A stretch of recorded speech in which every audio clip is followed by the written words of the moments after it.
खबरें जो आपको सीधे जोड़ती हैं हमसे, जिनका आपकी जिंदगी पर होता है सीधा असर। खबरों की वही तस्वीर, बिना बदले बिना डरे, जज्बा सच का लिए, सच दिखाते हैं। खबर यूपी लाइव, आपकी खबर तेज असर।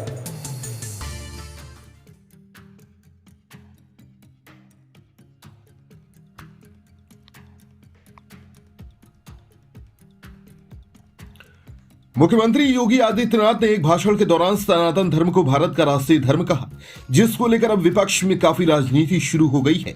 बस्ती जनपद के हरैया विधानसभा सीट से भाजपा विधायक अजय सिंह अपने सनातन की परिभाषा बताते हुए कहे कि सनातन धर्म सिर्फ भारत ही नहीं, पूरी दुनिया का इकलौता ऐसा धर्म है जिसमें सभी धर्म के लोग समाहित हैं। मतलब हिंदू के साथ साथ मुस्लिम, सिख, ईसाई सभी सनातन के अंग हैं। इसलिए सनातन को सर्वधर्म समभाव के रूप में भी देखा जाता है।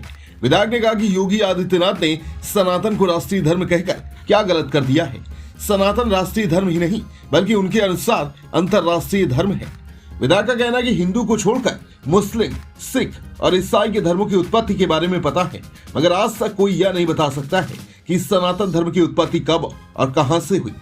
इसलिए सभी धर्मों का एक धर्म है, सनातन। मगर कुछ संकुचित मानसिकता के लोग हैं जो मुख्यमंत्री के इस बयान को सांप्रदायिक से जोड़कर देख रहे हैं।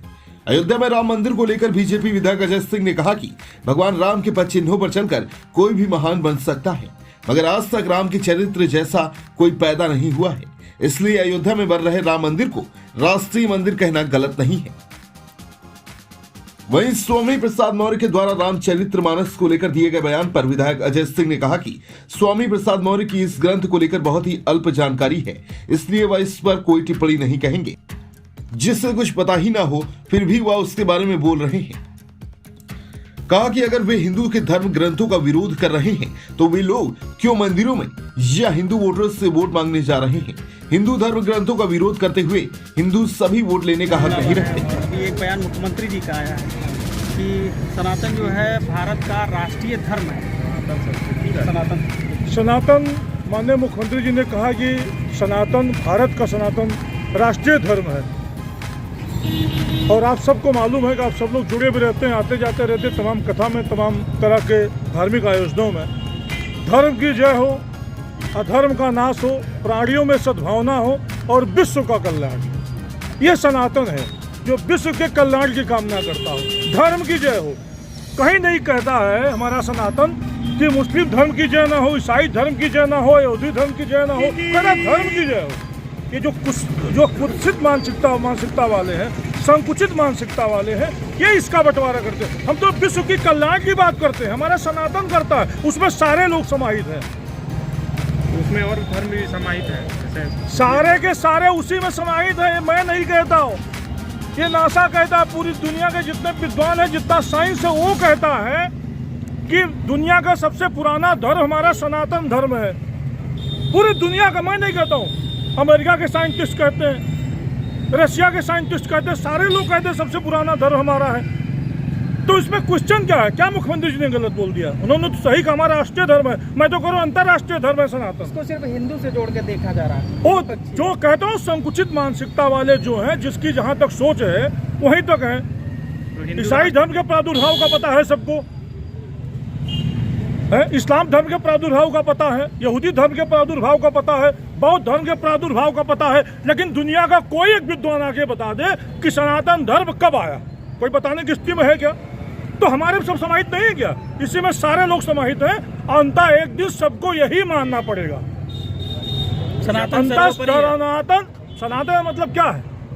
धर्म की जय हो, धर्म का नाश हो, प्राणियों में सद्भावना हो और विश्व का कल्याण हो। जब हम पूरे विश्व के कल्याण की बात करते हैं तो उसमें समाहित नहीं होंगे? बिल्कुल सब लोग समाहित होंगे, आज नहीं तो कल, कल नहीं तो परसों, लेकिन दुनिया में सनातन ही रहना है। भारत का राष्ट्र हिंदू राष्ट्र बनने की ओर है।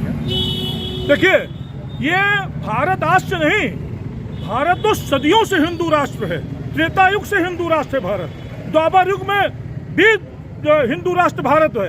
किसी भी हिंदुस्तान के किसी ग्रंथ में दिखाइए कि राम के अलावा और कोई हमारे पूर्वज रहे हों, द्वापर में भगवान श्री कृष्ण के अलावा और कोई पूर्वज रहे हों, हम इसमें कलयुग में चल रहे हैं, वो हमारे द्वापर के पथ प्रदर्शक, हमारे जो है कल जो त्रेता के पथ प्रदर्शक, वो सारे हमारे जो पथ प्रदर्शक हैं, उन्हीं के मार्गों में तो हम चल रहे हैं, उन्हीं तो ईश्वर मांगते हैं, उन्हीं को भगवान मानते हैं, और हम मानते हैं कड़े कड़े में है। कोई और धर्म बता दीजिए जिसमें कल्पना की गई हो कि हमारे राम कड़े कड़े में है, हमारे भगवान कड़े कड़े में है,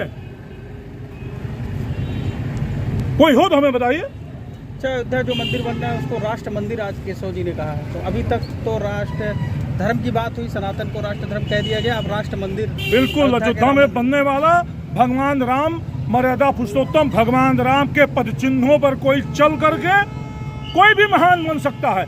आज तक तो त्रेता से कोई ऐसा पैदा नहीं हुआ, कोई ऐसा व्यक्ति धरती पर पैदा नहीं हुआ कि जो राम के पद चिन्हों में चल के राम जैसा आदर्श स्थापित करे। है कोई क्या? तो अगर राष्ट्र मंदिर तो है ही है। अयोध्या में बनने वाला राम मंदिर राम के चरित्र से जुड़ा हुआ है, वो राष्ट्र मंदिर बिल्कुल है, मैं ये मानता हूँ राष्ट्र मंदिर है। कुछ लोग तो नरेंद्र मोदी की तुलना तो काफी बार किए हैं भगवान राम से। देखिए, मनुष्य और ईश्वर में अंतर होता है।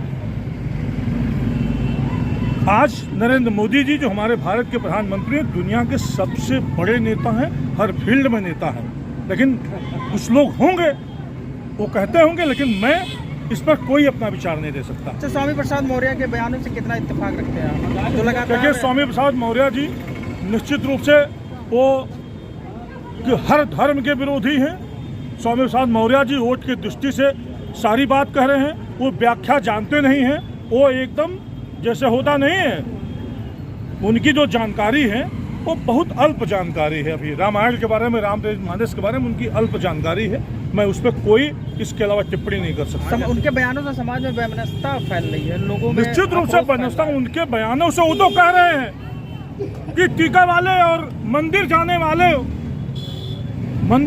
वाले और टीका वालों को वो कभी बर्दाश्त नहीं करते, कभी नहीं पूछते।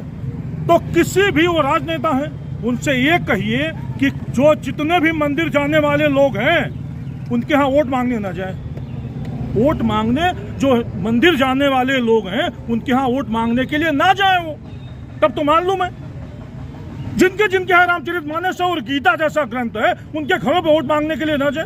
अच्छा, अखिलेश यादव कह रहे हैं कि बीजेपी के गुंडे हैं। और देखिए, मेरी इसके बारे में कोई जानकारी नहीं है। अखिलेश जी कहाँ दर्शन करने गए थे, कहाँ काला झंडा दिखाया गया था, और मुझे इसकी भी कोई जानकारी नहीं। धार्मिक आज़ादी छीनने की कोशिश हो रही है क्या हिंदुओं की, जिस तरीके से बयान दे रहे हैं केशव मौर्य? देखिए, मैं बिल्कुल इस पर कोई टिप्पणी नहीं कर सकता हूँ। हर व्यक्ति का ये स्वतंत्र है, हर व्यक्ति स्वतंत्र है अपने अपने धर्म को, अपने अपने धर्म में रहने के लिए और मानने के लिए सबकी आज़ादी है देश में।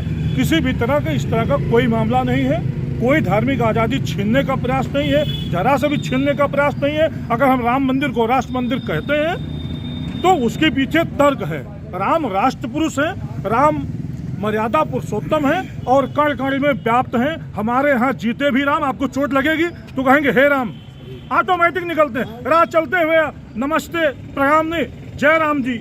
अगर कोई अगर किसी की डेथ हो गई, कोई इस समय नहीं है, तो हम रास्ते में कहते हुए चलते हैं राम नाम सत्य है, सबकी यही गति है, सत्य बोलो मुक्ति है, सत्य से जुड़े हुए राम है। तो राम पे अगर कोई क्वेश्चन करता है तो निश्चित रूप से हिंदू धर्म पर एक कुठाराघात है। पूरी दुनिया में फैले हुए आस्था के केंद्र बिंदु हमारे भगवान राम हैं, उन पर किसी भी तरह की टिप्पणी निश्चित रूप से अशोभनीय है और ये बर्दाश्त नहीं की जा सकती। अच्छा, किसी प्रकार की आपने कहा कि आज़ादी नहीं छीनी जा रही है, तो जो एक डॉक्यूमेंट्री बनी है प्रधानमंत्री नरेंद्र मोदी पर गोधरा दंगों को लेकर, उसको बैन क्यों किया गया है भारत में? देखिए, उसकी गहराई में नहीं जाएंगे। जो ट्रेन में राम भक्त जा रहे थे, जो सो रहे थे, राम भक्त निश्चिंत होकर सो रहे थे, पेट्रोल डाल के बोगी जला दी गई, कितने लोग मर गए, उस पर चर्चा नहीं होती। और क्रिया की प्रतिक्रिया अगर हुई तो उसमें न मोदी जी का कोई हाथ है न किसी का कोई हाथ है। जब स्वतः स्फूर्त कोई भीड़ किसी चीज पे आमादा हो जाती है तो उसको रोक पाना असंभव तो नहीं, लेकिन रोक पाना मुश्किल हो जाता है। मोदी जी जैसा मुख्यमंत्री था कि वो रुक पाया नहीं। जिस तरह की स्थिति थी उस पर रुकना मुश्किल था। तो ये जो आप कह रहे हैं इसी की तो एक डॉक्यूमेंट्री बनाई गई, पिक्चराइज किया गया है और इसको देश के सामने ये लाना चाह पैमाने रही से है फैलाया जा रहा है। सिर्फ मोदी जी को केंद्रित करके ये डॉक्यूमेंट्री बनाई गई है, उनको खलनायक बनाने का प्रयास हो रहा है इस डॉक्यूमेंट्री में। उसके पहले के दिखाते नहीं है उन्होंने कितना बड़ा अपराध किया है और उस अपराध की जनता द्वारा किया हुआ प्रतिकार था जिसको रोका गया, कितने लोगों को सजा हुई है, कितने लोग जेल गए और रोकने का प्रयास हुआ है। उसमें मोदी जी थे तो मोदी जी ने इसको रोक दिया नहीं और पूरे देश में ये दंगा नहीं फड़का। ये छोटी बात नहीं, बहुत बड़ी बात है। वामपंथी इसको लेकर सवाल खड़े कर रहे हैं। वामपंथी हमेशा देश विरोधी काम वामपंथियों ने किया है, देश तोड़ने के साथ हमेशा खड़े रहते हैं वो और देश को कमजोर करने का काम करते हैं। चाहे भारत का लोकतंत्र हो उसको कमजोर करते हो, चाहे भारत का धर्म तंत्र हो उसका वो कमजोर करते हैं, भारत का सनातन उसको कमजोर करते हैं, लगातार वो कमजोर करते हैं। और मैं आपको बताता हूँ, स्वामी प्रसाद मौर्य जी जो हमारे रामचरितमानस पर उन्होंने जो बयान दिया है वो एक बार कुरान पर बयान देख लें, 24 घंटे के अंदर उनके खिलाफ करोड़ों रुपए का पूरी दुनिया से फतवा जारी हो जाएगा, सर कलम का फतवा जारी हो जाएगा, घर से निकलेंगे नहीं। और तो देख लें, आप कह रहे उनको हैं लगता है हिंदू उदार है, हिंदू उदार है, इस नाते इस तरह का टिप्पणी कर ले जा रहे हैं। हिंदू उदार है, इस नाते टिप्पणी हो जा रही है। कमजोर नहीं है हिंदू, कमजोर बिल्कुल नहीं है, उदार है। कमजोर होता तो हमको खत्म करने का कब से प्रयास किया जा रहा है। हिंदू धर्म को कुचलने का, तोड़ने का, कुचक रखने का कितना बड़ा प्रयास किया जा रहा है, लेकिन खत्म नहीं कर पाए। तो ये जो है सोची समझी रणनीति है और ये सपा का बयान है। स्वामी प्रसाद मौर्य जी कोई छोटे नेता नहीं है, बहुत बड़े नेता स्वामी प्रसाद जी है, बहुत बड़े नेता है। घाट घाट का पानी पिया है। अब ये तो आप लोग कह रहे हैं, आप खुद ही कह रहे हैं, पत्रकार हैं, मुझसे क्यों कहवा रहे हैं। अभी केशव जी कह के गए हैं ये बात। हाँ, केशव जी कहे बड़े नेता हमारे हैं, वो डिप्टी सीएम है, कह सकते हैं।